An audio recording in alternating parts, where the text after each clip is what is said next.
E tem uma curiosidade também do assento, né? Quando você tá no Robson 22, que é a aeronave de entrada, né? Sim, é a aeronave mais utilizada em instrução, né? No mundo, não só no Brasil, no mundo. É a mais utilizada é o Robson 22. Se tiver fora de forma, o que acontece? Não voa. Ela é limitada, né?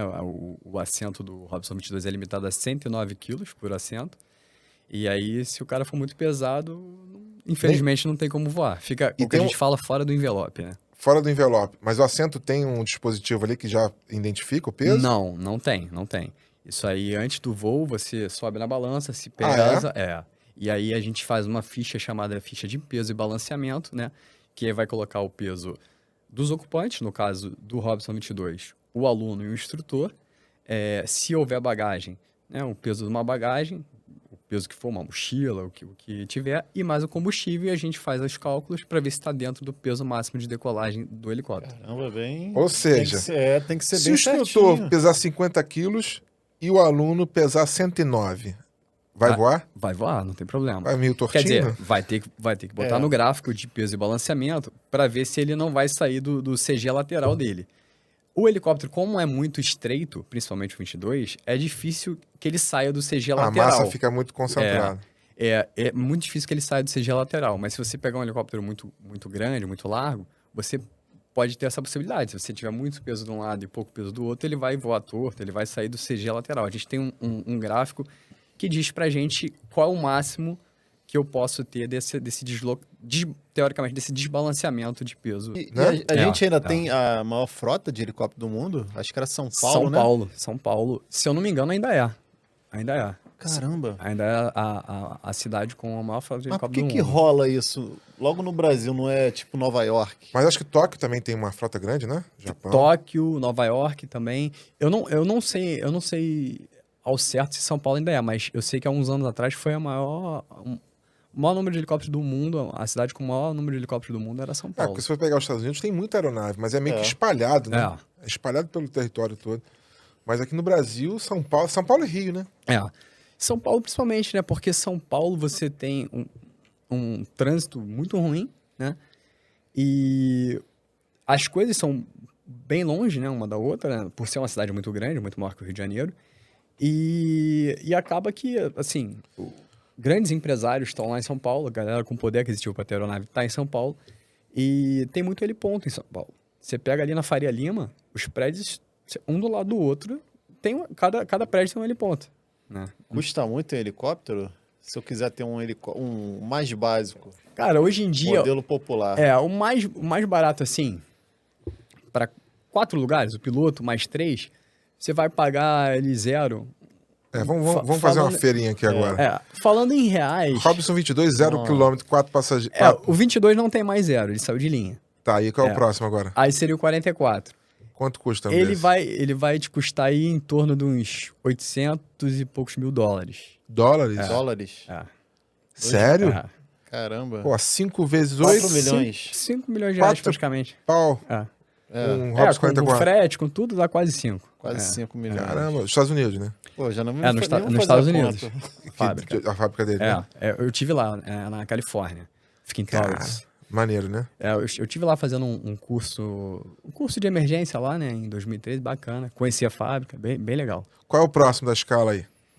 Você saindo do 44, continuando a linha Robson, seria o 66. 66. Que ele já tem um lugar a mais, né? Já é turbina. E já é um motor a reação, que o pessoal chama popularmente de turbina. Entendi. Aí ele já parte aí, já vai para 1 milhão e 300 mil dólares. Ou seja, já tá quase em... Tá subindo. 8 pau. Vai subindo. É. Robson parou no 66, então? Parou no 66. Então o cara não tá comprando carro, ele tá comprando uma experiência. Eu tenho vários amigos antigos mobilistas que às vezes falam, não gostei desse carro não, que tem ar-condicionado. Você tá maluco, meu irmão. Aqui no Rio de Janeiro, a roda não precisa ser redonda, mas o ar tem que estar gelando. Entendeu? Então, mas os caras fazem questão disso, desse ruído, daquela coisa, não sei o quê. O que acontece? Busca de emoções. Por que um Gol quadrado tá 250 mil reais? Porque marcou uma emoção de uma época inigualável. Porque quando veio o Gol Bola 95, caiu, micou. É isso aí. Porque aquele GTI quadrado, 89, 890, 91, 92, 93, 94, são icônicos. Eles vão ficar para sempre. Mas aí eu acho que complementando, Flávio, é o seguinte. O cara que paga 250 mil num Gol hoje, ele... Tem que ser interditado. O que acontece? Eu acho que ele tinha, sei lá, 15, 16 anos. Exatamente. Como é que eu faço para voltar no tempo e ter um gol desse zero? É. 250 mil É reais. isso aí. Ah, mas com 250, tá bom, compra o BYD lá. Não tem problema nenhum. Mas ele não Mas você tem. não tem um gol. Mas você não tem a volta do tempo. Você não resgata aquela E emoção. aí vem o medo. Aí eu engraçado, né? Eu tenho muita emoção com carro. Meu pai não. Meu pai é zero emoção. É muito engraçado. Aí, às vezes, no começo do canal, eu testava muito carro antigo, né? E às vezes levava para casa para mostrar para ele. Tem até alguns vídeos assim. Aí ele saía botando defeito no carro. Mas é desconfortável. E eu cheio de emoção. Olha, pai, olha o barulho. Barulho pra quê? Isso aqui. É perigoso, é isso? Aí eu falei, pô, paizinho. Perigoso é. Paizinho, a gente andava na caçamba, lá no caçamba. porta-malas. Cá estamos nós. Mas quantos morreram?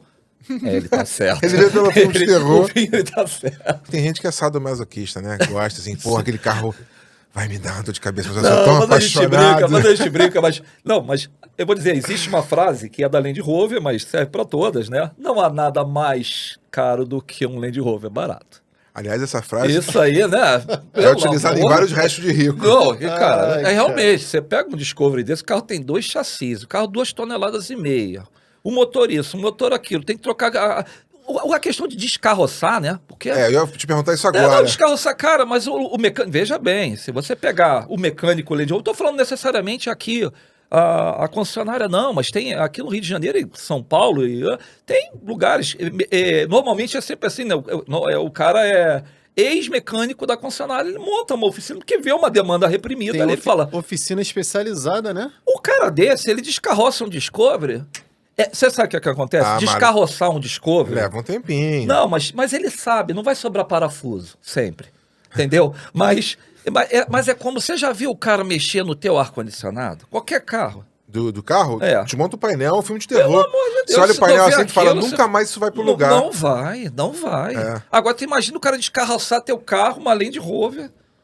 Cara, Pelo amor de Deus, mas né? assim, Mas cara, o cara sabe vamos o que tá lá. fazendo. Se Que você levar projeto pro lugar- é esse Pô, que pra trocar uma correia, ou tu tem que descabinar o carro? Me explica isso agora. corta. Não, vamos fazer o corte aqui agora. Não, mas Eu sabe- quero que ele explique aqui, ó, o Serginho da Brasil Automotivos aqui, ou Automotivos do Brasil.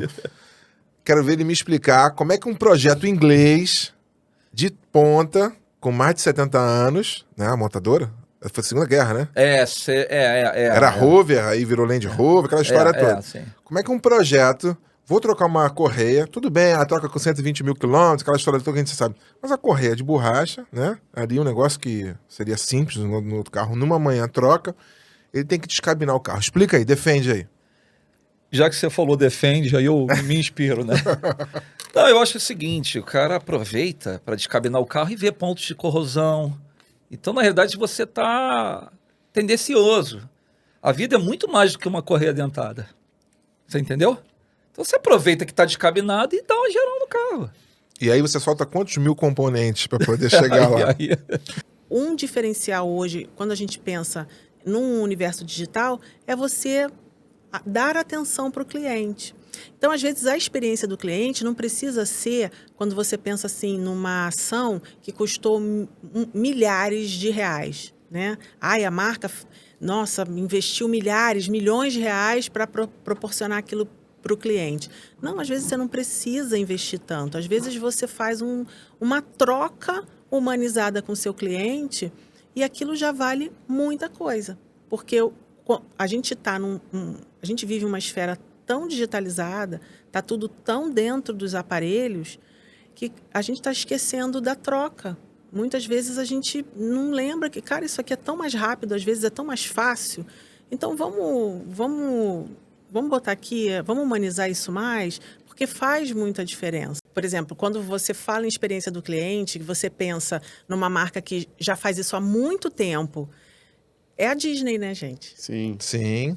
Você pensa a Disney é referência hoje, né? Quantas pessoas vão estudar lá, porque eles têm faculdades, né? Eles E têm ela uma não faculdade. tem uma bagunça, assim, Não. de identidade, Não. né? Ela é aquilo ali Sim. há E muitos você anos. repara uma coisa, eu sinto vontade de ir pra Disney a todo momento. Sim. E nem pra isso eu vejo propaganda da Disney. Exatamente, As exatamente. pessoas é isso. comentam É isso. isso. Você tem vontade de estar É lá orgânico o porque negócio. você sabe que você vai viver algo surreal, às vezes, alguma coisa que você nunca vai viver na sua vida, né? Então, e quantos anos tem isso, né? Quantas décadas isso tem? Quer dizer, já se pensava nesse encantamento, nessa E palavra isso não é que a gente preço, fala isso é tanto. valor. Isso é valor, né? Então, às vezes, você se aperta um pouco, guarda um dinheiro, faz um sacrifício aqui e ali, para estar ali, para voltar e proporcionar aquilo para tua família, para você viver uma experiência. A gente fala em experiência e é isso. É o que você falou. É você pensar e ter vontade de ir. Você não precisa estar vendo propaganda, você não vê propaganda. O que é espiritualidade? Espiritualidade é o próprio pedido da curtida aí, isso já é espiritualidade, porque ele tem a lei da atração aí. Mentalize, tenha foco, se dedique àquilo ali que vai acontecer. Então, a espiritualidade é a conexão que você tem que te faz bem. As pessoas confundem muito espiritualidade com religião. São coisas completamente diferentes, né? Eu trabalho voluntariamente numa instituição espiritualista. Você tem católicos, você tem umbandistas, você tem evangélicos, você tem espíritas. Por quê? É um lugar espiritualista. Por isso que eu acho interessante a gente falar no tema espiritualista, para desmistificar essa questão da religião, né? E você...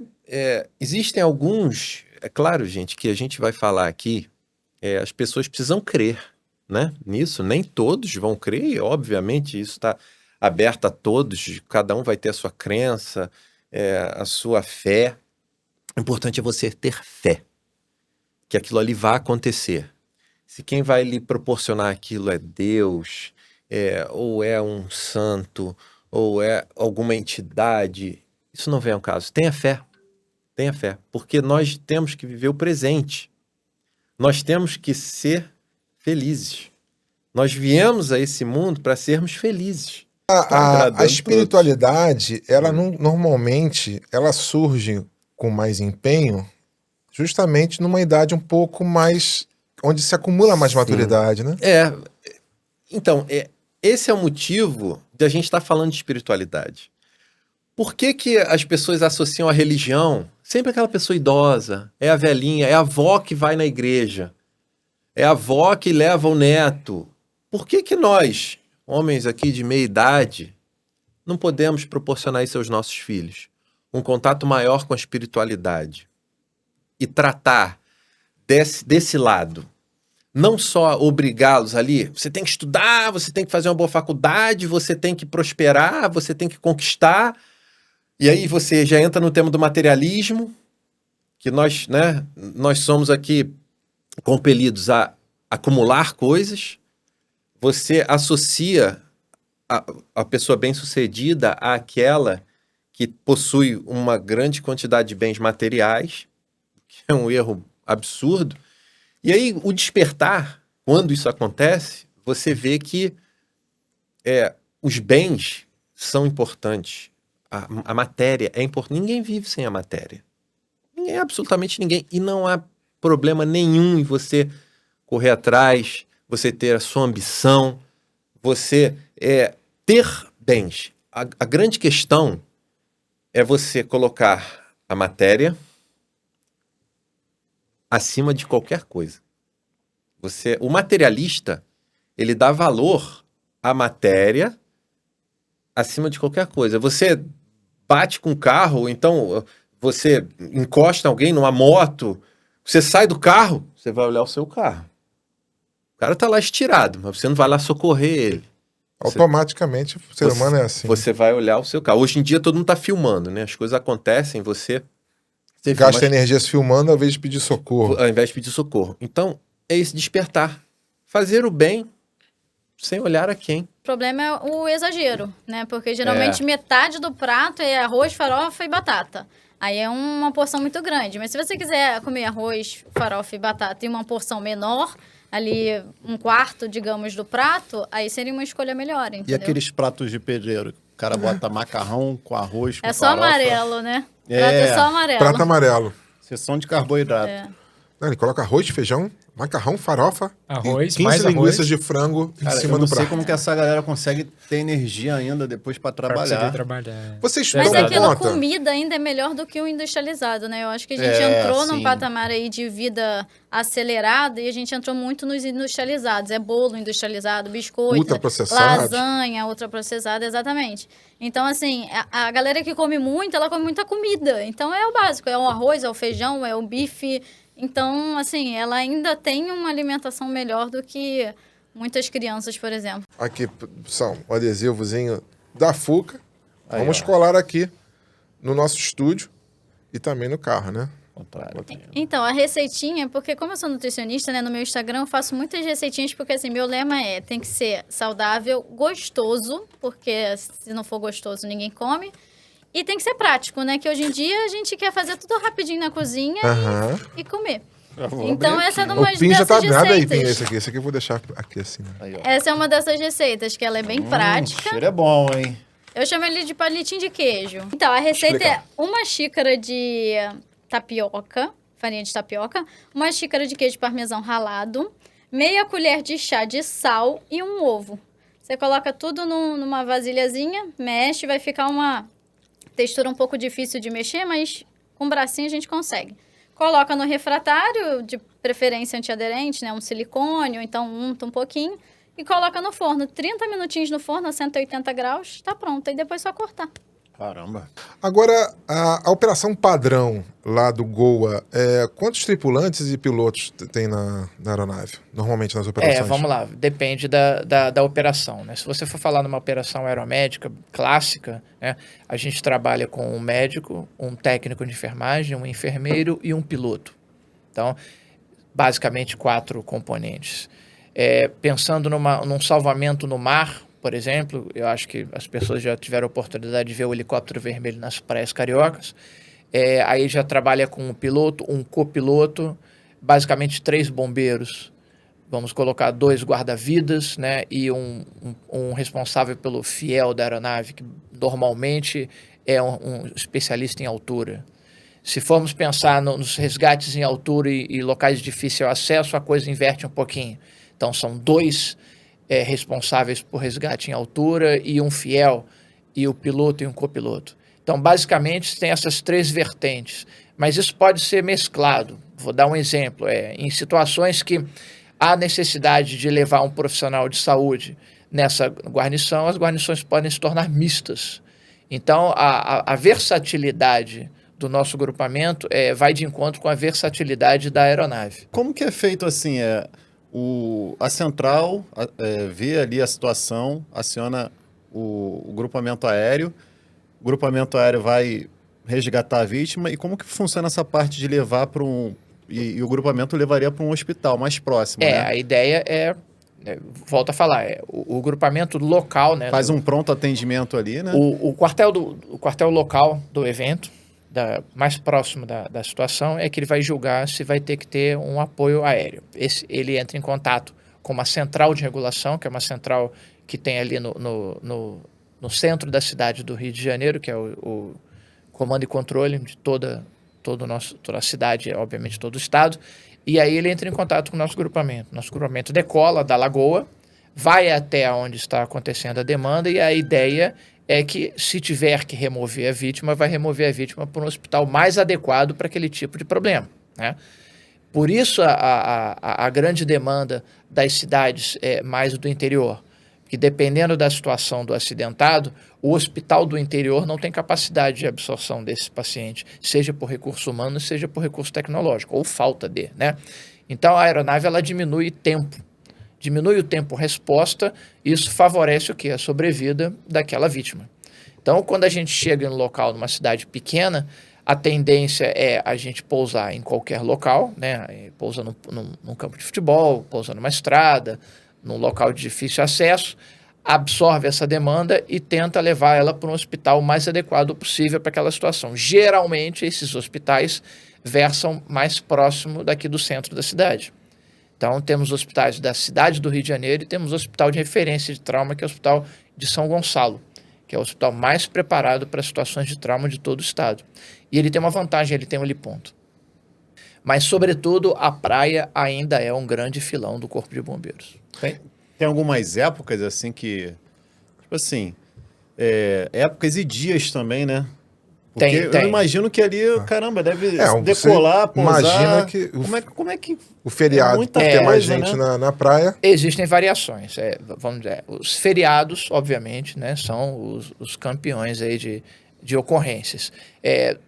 Férias, né, o verão, o sábado e domingo, né, o domingão de sol pro carioca, obviamente está todo mundo fora de casa e se A está fora de chance, casa a probabilidade de dar tivesse, problema muito maior. Então, e perto dos grandes eventos, Carnaval, às vezes, também, exatamente, grandes eventos turísticos aqui na cidade do Rio de Janeiro. Carnaval, Réveillon, né? Tudo isso vai competir, vai conspirar pelo aumento significativo das ocorrências. Agora, quando a aeronave está fazendo uma aproximação do solo e precisa fazer o pouso, tem todo um protocolo de proteção do entorno, né? Lembrando que quando você vê uma aeronave do Corpo de Bombeiros pousando, está acontecendo uma emergência. Então, todo mundo tem que entender que aquilo ali é uma prioridade. A gente está pensando numa vida. Tem uma vida ali num fio de navalha. E a gente tem que pousar naquele local, custe o que custar. Né? Por que eu falo que custe o que custar? Porque existem situações que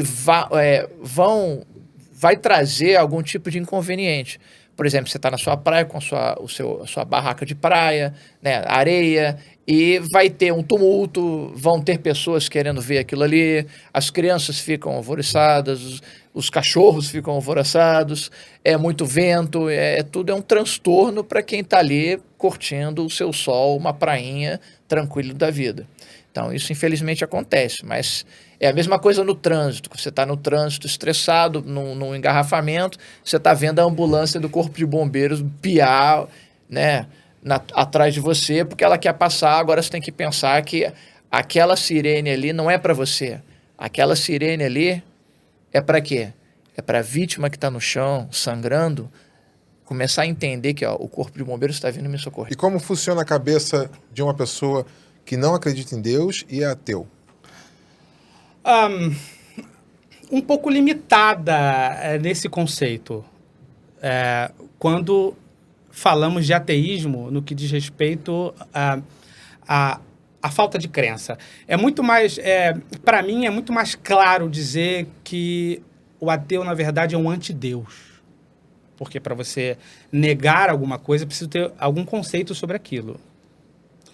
E, de fato, eu até posso dizer que concordo com o ateu.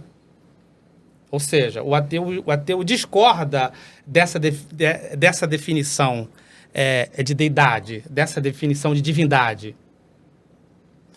Em parte, eu concordo. Essa definição do que tornaram Deus. O ateu, ele protesta contra essa definição. Tem seus motivos para isso? Tem seus motivos para isso. E eu concordo. Eu já conversei com muitos ateus, até chegar a um ponto de eu dizer para eles assim, tá vendo, a gente concorda. Isso dá meio que uma confusão na cabeça deles. Como eu, um teólogo, que fui pastor evangélico. Que não é ateu? Que não sou ateu, vou dizer que concordo com ele? Sim, concordo. Porque tornaram Deus alguma coisa. Tornaram Deus um ídolo. Entende? Fizeram uma estátua de Deus. Transformaram a experiência num totem. É adequado, no seu ponto de vista, entender por que uma pessoa, então, tem seus motivos para ser ateu? Sim. E concordo em parte, ou com a maior parte desses motivos. Porque quando eu chego para um ateu e explico o que é Deus, segundo a minha visão, óbvio, ele ele concorda, ele fica empático, ele encontra conforto. Ateu não necessariamente, mas um agnóstico sim, porque o ateu, ele nega absolutamente. O agnóstico, ele nega parcialmente. Ele nega esse totem, ele nega essa construção religiosa. Ele aceita que existe alguma coisa, mas ele nega que essa alguma coisa, ela é em sentido último o que as religiões pregam. E de fato eu concordo. Porque se eu pego Deus e coloco dentro de um contexto, eu perco a noção de quem ele é. Então eu posso dizer que Deus não existe? Sim. Dentro da realidade que eu criei? Não, ele não existe. Ele não está dentro desse conceito humano. Humanamente não é possível compreender Deus em sua totalidade. E aí vem a religião, que é uma tentativa. A religião, uma definição mais teológica da religião, é uma tentativa de explicar Deus. A sociedade foi se tornando mais ansiosa. E olha só que irônico e trágico. O Brasil é, segundo a Organização Mundial da Saúde, o país que contém as pessoas mais ansiosas do mundo. E se for olhar o ranking dos países mais religiosos do mundo, o Brasil está no topo também. Então, uma coisa que deveria trazer talvez calma, Não funciona. satisfação interior, não está ligado, né? Não está surtindo efeito porque a interpretação está errada. Do mesmo modo, quando vamos falar de depressão, né? Muitos pastores pregam por aí que depressão não é coisa de cristão. Depressão não é coisa de crente. Depressão é coisa de gente sem Deus, gente sem fé. Porque a depressão deve ser curada na marra, na oração, na fé. Só que não é assim que funciona. Muito pelo contrário. Parte da religiosidade, parte da prática religiosa potencializa os sintomas de depressão, ansiedade, pânico, inclusive suicídio. Existem muitos pastores se suicidando. Isso é porque falta de fé?